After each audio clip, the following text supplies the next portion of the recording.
So today what I'd like to talk about is actually what I've been working on for my dissertation, and it's primarily the project aspect.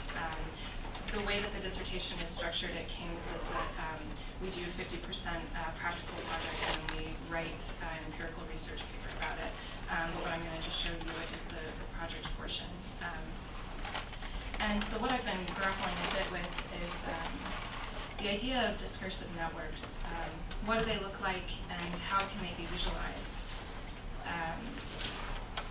So the project is actually located, and you're welcome to take a look at it as we go through.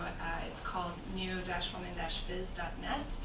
And we'll come back to it in a minute. What I'm going to do first is talk a little bit about the New Woman, just to get us oriented to the topic, and then move back to the visualization part. So what this actually comes out of is a question that I grappled with when I was an undergraduate, which was who was the New Woman and how was she defined? The idea of the New Woman actually came out of the 1890s. What we know is from 20th and 21st century scholarship is that the New Woman was invented in the 1890s to deal with the changing roles of middle-class women in Western society. As Sally Ledger puts it, the New Woman was a discursive response to the activities of the late 19th century women's movement, a challenge to the apparently homogenous culture of Victorianism, which could not find a consistent language by which she could be categorized and dealt with. What Ledger's referring to here is the New Woman's association with movements in women's education, labor, equal pay, suffrage, temperance, and sexual health. And so for the Victorians, there was this whole idea where there was this one side of society that was very much in favor of these movements, and then there was this whole section of kind of mainstream society that kind of put on the brakes and said, this is really scary change for us. And we see this as kind of a degeneration of society. And this is what Anne Heilman describes her as. So she says that for her opponents, the New Woman stood for the degeneration of society, while for supporters, she represented the society's moral regeneration. And so there are these two very different understandings of the New Woman, and how did they evolve, and where did these definitions come from? What's in this quote is actually a bit of a binary oversimplification. There were actually quite a number of different arguments that happened, and I'm hoping as we look at my project we'll see a bit more of those. So the New Woman term was invented by a woman named Sarah Grand. She was a writer, she was a novelist and an essayist, and where the debate is said to have come from is this exchange between Grand and another woman writer named Ueda in 1894 in the North American Review, in which Sarah Grand writes in the March issue that the New Woman is sitting apart in silent contemplation all these years, thinking and thinking, until at last she solved the problem and proclaimed for herself what was wrong with home as the woman's sphere, and prescribed the remedy. And the idea of home as the woman's sphere comes out of the 19th century sort of ideas of the public sphere and the home sphere, and these two very different sides of society. The woman was supposed to be in the home, taking care of the children, taking care of the husband, while the husband then went out into the public sphere and dealt with all of the terrible things that he didn't want the woman to have to deal with in society. And then there are other sort of stereotypes that come out of Victorianism. The angel of the house is one of them, thinking about women who are put up on this pedestal. And so interestingly, we have sort of a pedestal image here, but instead what the woman is doing, instead of sitting up there being angelic, she's actually trying to solve this problem, which is where is her place in society and how can she become equal with man? So Grand later actually in an interview explained what she meant by this, because a lot of people were really confounded. And what she said was the New Woman was one who, while retaining all the grace and manner of manner and feminine charm had thrown off all the silliness and hysterical feebleness of her sex and improved herself so as to be in every way the best companion for man. Now what actually happened was a lot of people didn't take this, they didn't gather this understanding from her, and some people came up with a very negative response, and other people took her idea and ran with it. And there's some very interesting novels actually that came out around this idea. So Ouida, who was a bit of Grand's opposite, responded in May of 1894 by saying in the North American Review that the new woman is actually a menace to humankind with her fierce vanity, her undigested knowledge, her overweening estimate of her own value, and her fatal want of all sense of the ridiculous. So here we start to see the sort of binary degeneration, regeneration thing that's going on. So the term wasn't actually born in these two articles, though.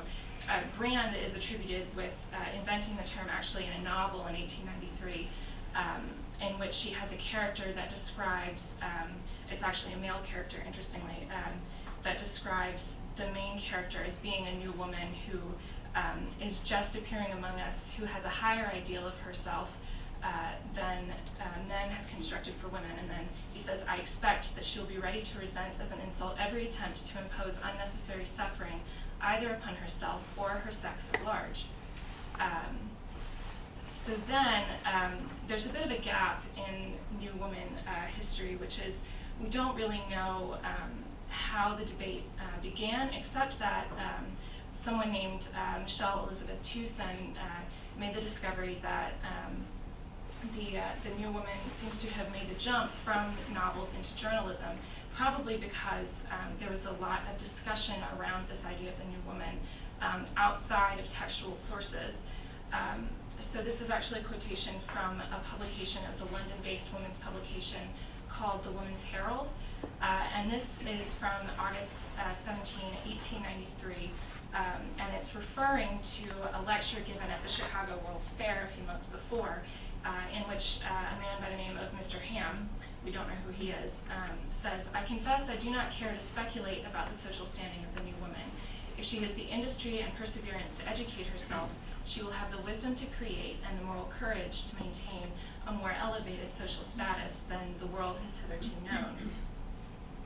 So this gives us some idea of where this is going. And then what happens is that about 6 months go by, not a whole lot goes on, and then all of a sudden, Grand and Ouida have this exchange in the North American Review, and the idea takes off, and there's all these responses that come out.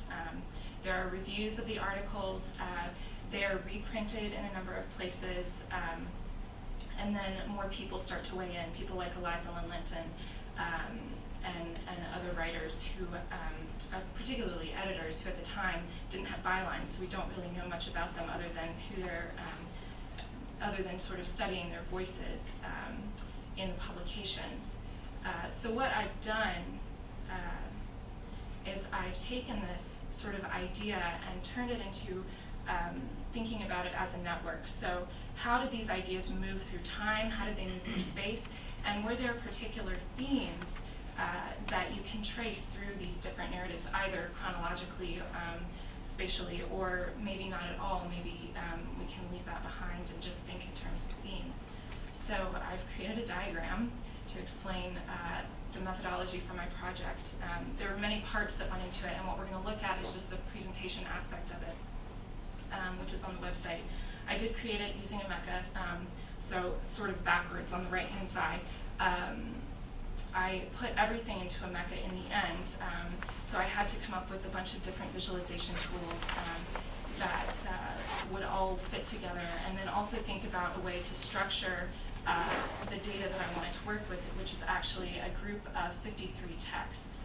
And these texts fit in with this time frame that I've discussed, actually, beginning with the August 17, 1893 text, and then going through the following 16 months to December 1894, just to give kind of a good starting off point for looking at the development in periodical texts in particular.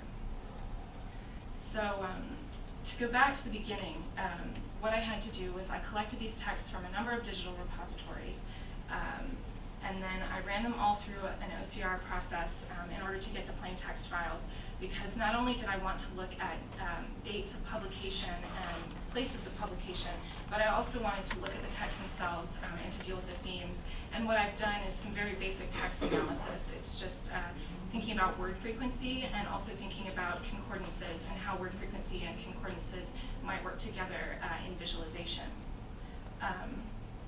So once I had all this data gathered, then what I could do is input each of these into the different visualizations, and then I could start to think about visualization as showing this network in more ways than one. So I do have network diagrams in here that we'll look at, but I'm interested as well in thinking about the network in other visual forms, especially because when I'm dealing with this text, you can't, you could maybe put titles into a network diagram. You're a bit limited, and I'll show you a bit limited in what you could do with a network diagram and thinking about a big group of texts. But what I'm interested in is then thinking about the texts themselves being in visualizations as well and showing that network.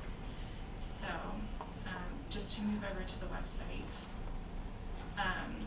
It's structured very basically. The About section in the text, About just explains a bit more about the project, and then the text is actually the access to the corpus collection.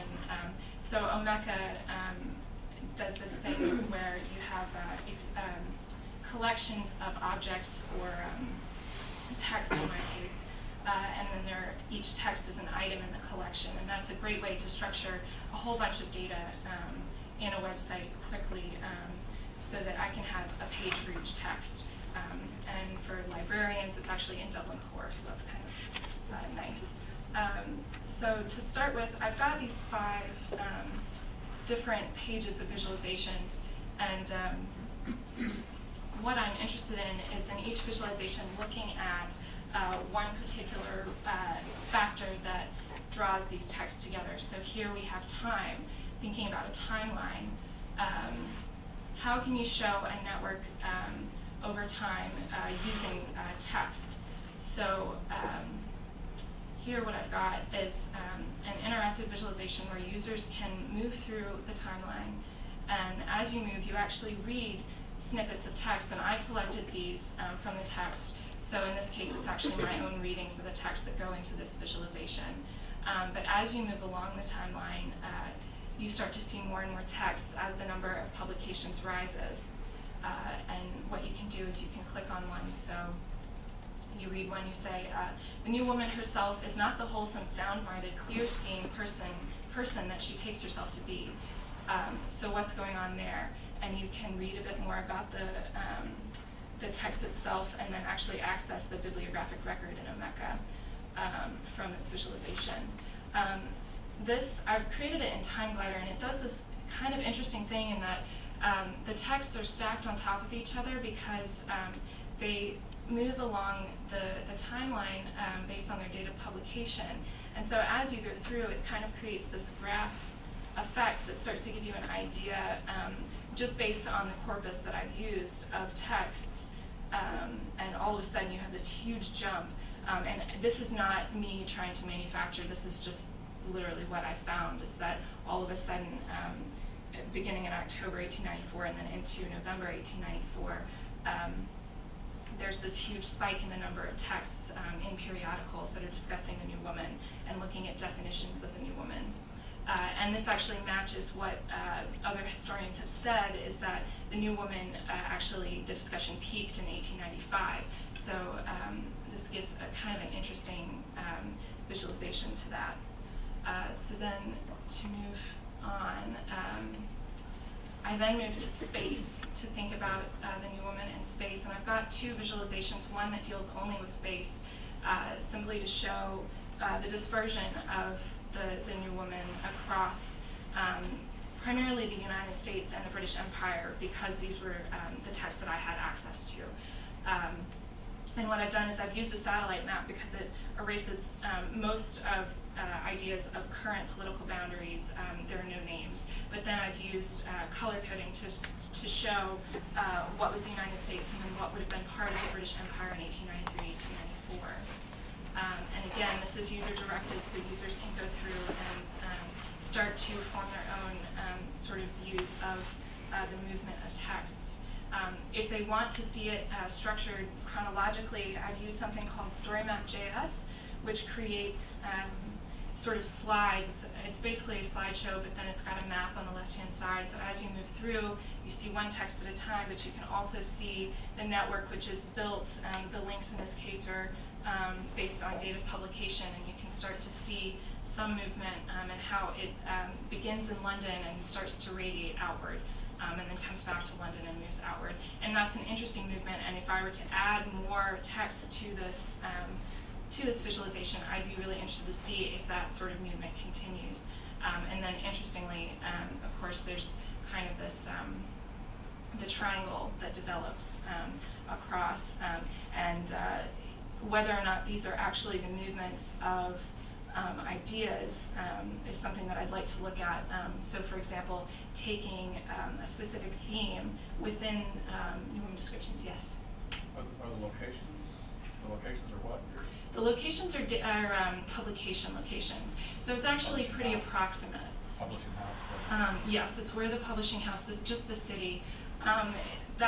The location's actually pretty approximate because there's not a whole lot of data available on readership. So I wanted to think about space, but you can't really think about space in terms of who is reading it as easily. So this was just kind of a good sort of point of centrality for each text. So then the next three visualizations I've spent thinking more about theme, and this is where the word frequency comes in. And of course, I've created just a very simple word cloud to start with in order to think about or to find particular themes that happen throughout the corpus. So actually, this is the entire corpus, words that have occurred 30 or more times, excluding stop words, so no, the, or and then created using something called tag crowd. And the great thing about tag crowd is that it actually allows you to add hyperlinks to each word. And I've used this so that I can take these and have users look at a word and say, why is man so important? It's actually the second most frequent word after woman in this entire corpus that I've created. Why is that happening? And so this is where the concordance idea comes in.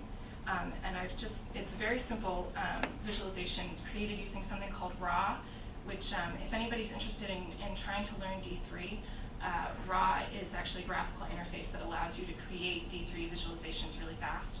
And then you can play with them. And so actually what I've done is I've taken a RAW visualization and then messed around a little bit with the XML output to get what we have here, which is basically an idea of a word tree, but taken from the concordance idea as well. So you start out with the key phrase, new woman, which is then connected to a title, and these titles you can click on in order to see the particular text information, again, back in Omeka. But then what you can do is you can read through the first 100 characters following an occurrence of the new woman in the corpus. This is actually just a sample selection. Most of these are either the first occurrence in a text, or I've selected some and included them here because they include the word man in them. The actual complete tree is available on the trees page in the website, and it's very long. And one of the things I'm a bit concerned about is that you can't really see the entire visualization in one screen length, and it's a bit important for me to think about this within this confined space and be able to see it all at once together. So again, you can move through, yes? Sorry for another question, but what's the order? So the order, actually, and this is completely arbitrary, there's no order. And again, this is sort of trying to get away from space and time and trying to just see, are there themes that become apparent? So I've, in this tree, and each tree has a different word in red based on the word that you clicked on in the cloud. So I clicked on man, and here we have man, and you can read a couple of different segments that come after new woman. So, for example, we can read, the new woman is fast undermining the foundations of man's homage to her. Or you can read, the new woman will assert her rights in a time to create a new man to help her make over the world. What's come out of this is thinking about returning to the text and thinking about these significant words. For me, man isn't so much important as the words that actually occur around man to form its meaning within the corpus. So I'm interested first in thinking about these different definitions and looking at them. Is it possible in these concordances to try to distill a description of the new woman just within these 100 characters? And then I'm interested in thinking about man in terms of particular themes. So there were other themes if we go back, and we could click on others to see how they might or might not show similarities. If we were to click on modern, how does that show a similarity of use? Does it show a similarity of use? There are other words that actually I don't really deal with disambiguation, but there are other words like present, which actually presents a problem for this, thinking about why were they using the word present, and was it generally to deal with the same meaning of the word present, and is it even significant to definitions of the new woman? Just from a quick reading of it, I found that most people tend to be using the word present and referring to the present moment, the current moment in time, rather than as a verb. So to move to the network diagrams, these are the parts where I am trying to bring together the idea of space and time and then looking at word frequency. So I created these in Google Fusion tables, which is just a very quick way to throw up a bunch of data and look at it. I'm interested in trying to find perhaps better ways to show what I'm thinking about. This first network is thinking about word frequencies in time. So it's each word node is blue, and its size is based on the frequency of that word in the entire corpus. But then it's connected to an orange node. And I've done this by month in thinking about time. I wanted to get away from a standard sort of timeline view. And so this is just kind of an experiment on my part to see, is it worth thinking about by month in this very short time span in which there were a whole bunch of different texts visualized, published. And then are there times when a word is used more in one part of the discourse? So in time, thinking, maybe the word make is used more towards the beginning, and for some reason it sloughs off towards the end. What I found with this is, and I'll show also in the second one, is actually that these have then forced me to create smaller networks. I've basically filtered out particular parts of the networks that I want to look at so that I can get a better idea, and I'll show those in a minute. The same thing with place, actually. So these I've created, instead of thinking about the whole British Empire, the US Empire, or the United States of America. I am doing this by region. It's not really by country because at the time, Australia was not a country, it was a colony. So, but thinking about, were there different ways in which these words moved through the empire, and then perhaps even thinking about how they might have moved across the United States as well at some point.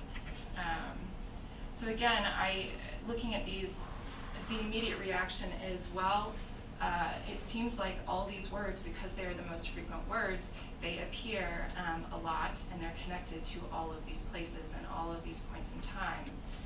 So what I've done in preparation to continue to go back to the text and look a bit more closely is that I've created, again using the collections tool in Omeka, I've created a number of smaller visualizations.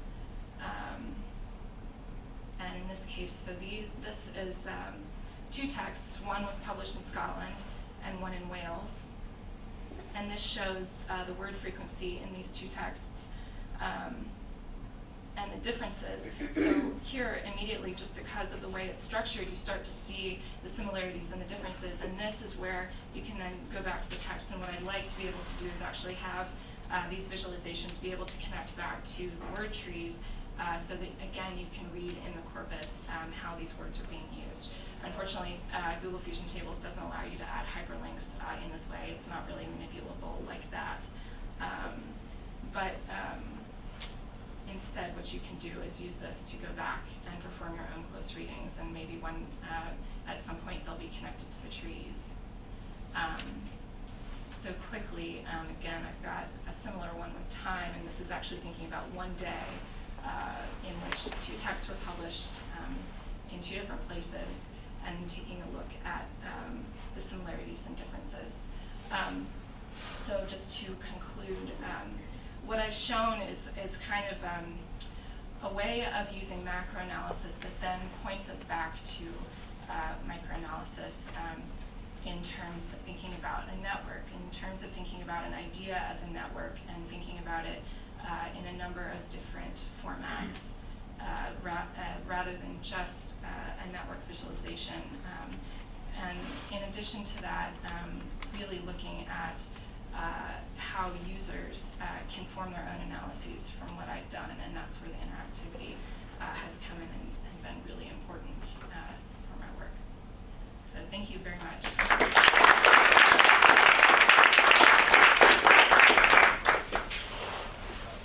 We've got time for some questions, and maybe since we're running a little bit behind, while there's a question, we can get to the next speaker. Yes. Not to ask any questions, but on your text tree, how did you had new women was the phrase, and then Right. all the things that included that, but then the actual text, piece of text you put there was chosen out It came from the concordance, so I used to. on new women, on the phrase women. Yeah, so what I did was I put the entire corpus, all 53 texts, into a software called AntComp, and then I just searched new woman, and I fiddled with the settings a little bit to get what I wanted, and then I exported that out in plain text and was able to manipulate that into the visualization. Can you say something about the number, what kind of works you're talking about? Are these all articles and kind of journal-like things, or are they individually published pamphlets? They're all, it's very different. Periodicals in general, so newspapers, magazines, some journals. The North American Review is a bit more academic. So there was that, but then there were also things like things that were similar to Punch. So it's kind of all over the map. Yes. Just a practical question. So each page that we were seeing in Omeka was something that you used the tools that you told us about to create a data set, and then you stabilize those from Omeka, right? So this isn't sort of raw output as much as Right. it's curated to show the things that you think Right, are it's most curated, significant. and it's also using web applications that are just really simple in terms of being able to put something up quickly because of the short time period for this project. So are you thinking of using like a multiple languages to search out the term? So yes, actually I am. That's kind of where I see the project going. Thinking, particularly in France and Germany, I think, but then actually looking farther afield as well. Yeah, I'm thinking, of course, that brings in a lot of difficulties with text analysis and different languages potentially, but yeah. I know we don't have a lot of time for questions, so I just wanted to say thank you very quickly for, I think, what I feel is your attention to this notion of human geography and those kinds of things. I work with a lot of post-colonial stuff and whatnot. So human geography in terms of place and space and the ways in which we conceptualize those, I really feel like this was really great and very informative for me. And then also this notion of human materialism and historic materialism. I really appreciate that. So I just want to say thanks. Thank you very much. Great, thank you.